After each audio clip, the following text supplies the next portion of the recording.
Hold on to your seats because Jimmy Kimmel just took GD Vance on a late-night demolition tour. No mercy, no soft jabs, just a brutal takedown of Vance's political flip-flopping. From Trump critic to MAGA megaphone, GD's transformation isn't just hypocrisy, it's performance art. And Kimmel? He put the receipts on full display. Let's diving into the most thrilling drama.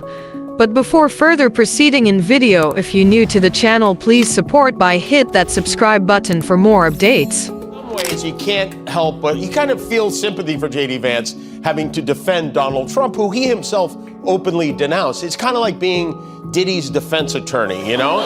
Kristen, I think that I've learned my lesson on speaking for the president before he and I have actually talked about an issue. So he would veto a federal abortion ban? I think he would. He said that explicitly, that he would. Would you veto a national abortion ban if it came Well, to I your won't desk? have to. But if I could just get a yes or no, because your running mate, J.D. Vance, has said that you would veto it if it did come to your desk. Well, I didn't discuss it with J.D. in all fairness. Buckle up because Jimmy Kimmel just delivered a late-night demolition so brutal, J.D. Vance might need a search and rescue team to locate his self-respect. This wasn't just a roast, it was a political dissection, with Kimmel wielding his wit like a scalpel, slicing through Vance's flip-flops, hollow convictions, and MAGA groveling with merciless precision. Every joke hit like a wrecking ball, tearing apart the carefully crafted faude Vance has been hiding behind. By the time Kimmel was done, Vance's credibility lay in smoldering ruins. Trust me, you won't want to miss the absolute masterclass in comedic takedowns that left Vance exposed,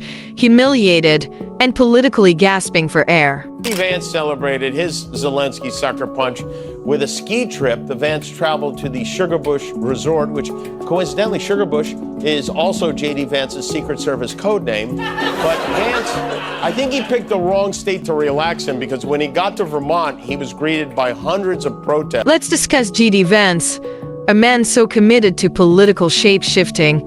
He makes contortionists, illusionists, and undercover spies look like amateurs. If backflipping on principles were an Olympic sport, Vance would be a gold medalist. Not long ago, he strutted onto the scene as the rugged intellectual, the Yale-educated best-selling author who fearlessly took Trump to task with the precision of his seasoned critic. He was supposed to be the bold outsider, the champion of truth, a conservative maverick who still had the dust of middle America on his boots. And then, well, let's just say that version of J.D. Vance is now on a milk carton somewhere, missing in action. The president's comments yesterday to the National Association of Black Journalists, where he said that Vice President Harris is, quote, all of a sudden black. As a father of 3 biracial children, did those comments give you pause at all? They don't give me pause at all. Look, all he said is that Kamala Harris is a chameleon. She goes to Georgia 2 days ago. She was raised in Canada. She puts on a fake Southern accent. She is everything to everybody, and she pretends to be somebody different depending on which audience she's in front of. I think it's totally reasonable for the president to call that out. Fast forward to today, and what do we see? The same J.D. Vance, but now so thoroughly twisted into a MAGA loyalist, you half expect him to turn up at Mar-a-Lago in a sequin Trump forever leotard. Subtle? Not even close. His transformation has been so abrupt, so absolute. It feels like something straight out of a sci-fi reboot. Marvel Studios, take notes. We've got a new supervillain origin story on our hands. Forget Bruce Banner, this is the tale of the incredible disappearing backbone, and J.D. Vance is starring in the lead role. Jimmy Kimmel took one look at J.D. Vance's political backflip and said, "Oh, we're unpacking this mess." And honestly, how could he not? Vance's shift isn't just a change in opinion, it's the political version of selling your soul on Craigslist and throwing in your spine as a free add-on. Kimmel wasted no time tearing the whole spectacle apart, and the result was brutal, hilarious, and most importantly, true. J.D. Vance, now Trump's VP sidekick and apparently the newest contestant in America's Next Top Sellout, has developed a strange habit on the campaign trail. He loves taking questions from reporters just so the crowd can boo them. It's his idea of fun, apparently. So when a journalist in Detroit asked him about Trump's cozy little chats with Putin, Vance didn't bat an eye. No concern. No hesitation, just full speed ahead on the MAGA train. But let's rewind a bit. This is the same J.D. Vance who once treated Trump like a toxic gas leak, dangerous, corrosive, and something to run from at full speed. He called Trump a threat to democracy, a conman unfit for office. You name it, he said it. He practically had a VIP seat at the anti-Trump convention. But then, somewhere along the way, he realized that political success required a different strategy, one that involved less backbone and more bootlicking. Kimmel had a blast breaking it all down. He pointed out that Vance didn't just change his stance, he abandoned everything he once claimed to stand for. He didn't pivot. He face-planted directly into Trump's arms. The man who once preached about moral integrity now follows Trump around like an overeager intern, nodding along to every unhinged rant like his career depends on it because, well, it does. And the best part?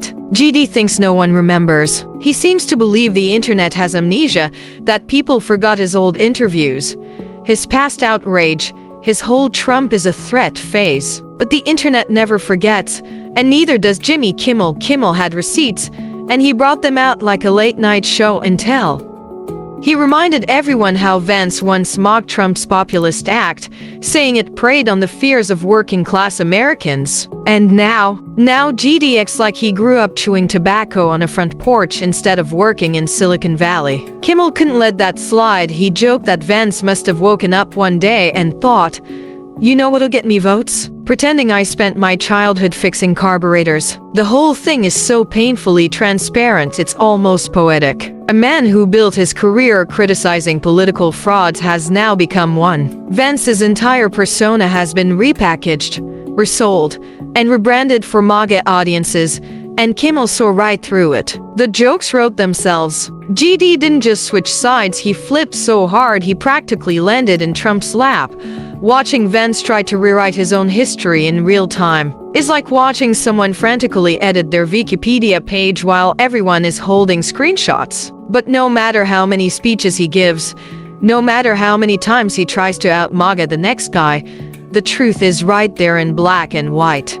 GD Vance, once a fierce Trump critic, is now his most obedient hype man. Kimmel laid it all out, and he didn't have to exaggerate a thing. Vance's transformation is the political equivalent of a billionaire showing up in Como and acting shocked that Walmart has an automotive section. It's performative, it's transparent, and it's exactly the kind of thing late-night comedy thrives on. And Kimmel? He made sure GD's credibility was left in a smoldering pile on the studio floor.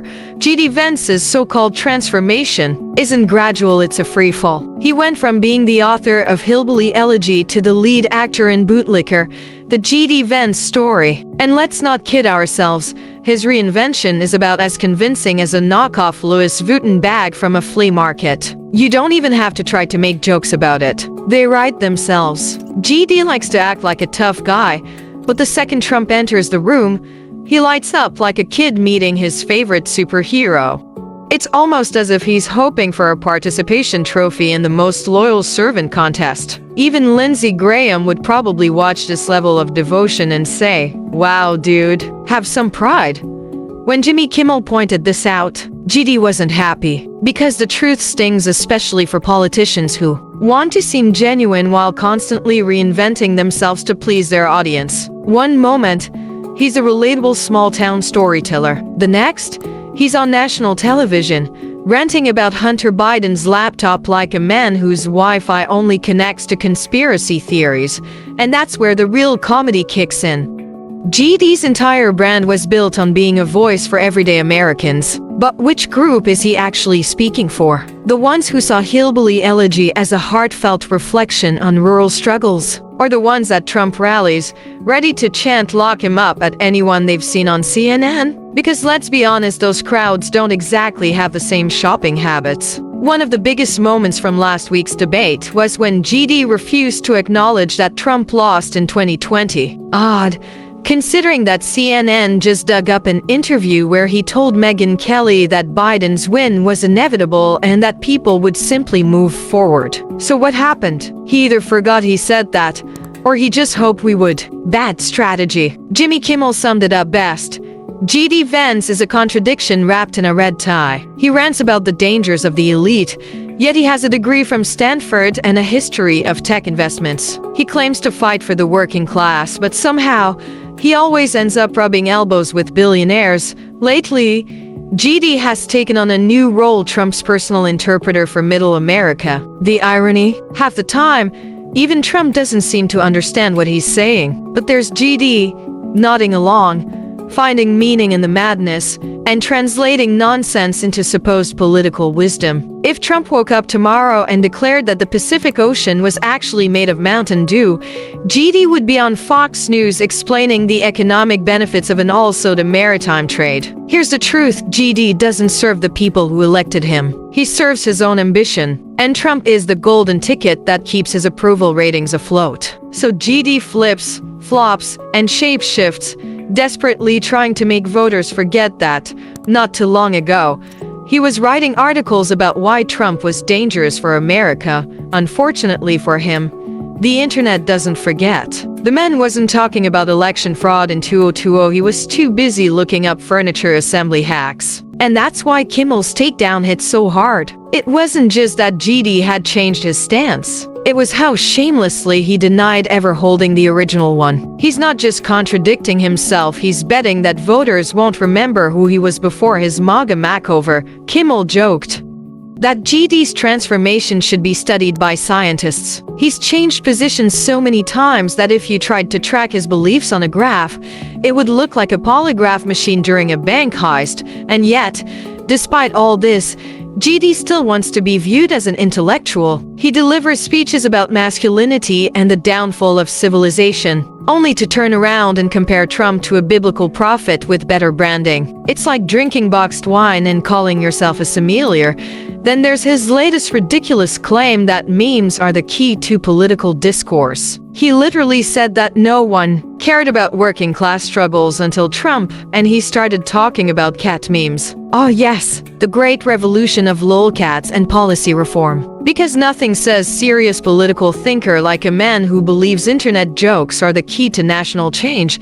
When Kimmel roasted him, GD's supporters reacted the same way they always do, crying about cancel culture while simultaneously trying to cancel a comedian. The irony here is so thick.